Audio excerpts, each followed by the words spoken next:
தஞ்சாவூர் மாவட்டம் கண்டியூர் சிவன் கோவிலுக்கு சொந்தமான 3 கோடி ரூபாய் மதிப்புடைய ஆக்கிரமிப்பு கட்டடங்களை இந்து சமய அறநிலையத்துறை அலுவலர்கள் இடித்து அகற்றினர். இது பற்றிய மேலும் விவரங்களை எமது செய்தியாளர் அருள் ரூஸ்வெல்ட் விவரிக்க கேட்கலாம். வணக்கம் அருள் ரூஸ்வெல்ட். தற்போதைய கடன் நிலவரம் அங்கே எப்படியாக இருக்கிறது? வணக்கம் தனலட்சுமி. அதாவது தஞ்சை டு அரியலூர் தேசிய நெடுஞ்சாலையில் உள்ள கண்டியூர் பகுதியில் 3 கோடி ரூபாய் மதிப்புடைய ஆக்கிரமிப்பு நிலத்தை மீட்டுள்ளனர். நீதிமன்றத்தின் உத்தரவின்படி தஞ்சை கண்டியூர் சிவன் கோயிலுக்கு சொந்தமான 3 கோடி ரூபாய் மதிப்பிலான ஆக்கிரமிப்பு கட்டிடங்களை பொக்களின் இயந்திரங்களை கொண்டு அகற்றி நிலத்தை மீட்டுள்ளனர்.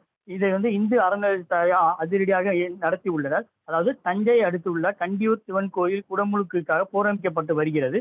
கோயில் சோரையொட்டியுள்ள கோயிலுக்கு சொந்தமான கடைகள் மற்றும் வீடுகளை வாடகைக்கு எடுத்தவர்கள் பல ஆண்டாக வாடகை செலுத்தாத நிலையில் கோயில் நிர்வாகம் கோயில் சுற்றுச்சுவரை புதுப்பிக்க வேண்டும், காலி செய்யுங்கள் என பலமுறை கூறியும் காலி செய்யாமல் இருந்துள்ளனர். மேலும் கோயில் நிர்வாகம் நீதிமன்றத்தில் வழக்கு பதிவு செய்துள்ளது.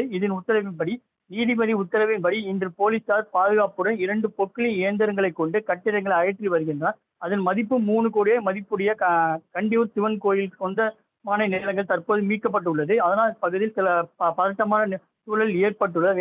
ஏனென்றால் அவர்கள் 10 ஆண்டுக்கு மேலாக அந்த பகுதியில் தொடர்ந்து கடைகள் மற்றும் வீடுகளில் இருந்து வருகிறார்கள். இதனால் அந்த பகுதியில் பலத்த போலீஸ் பாதுகாப்பும் போடப்பட்டுள்ளது. தனலட்சுமி.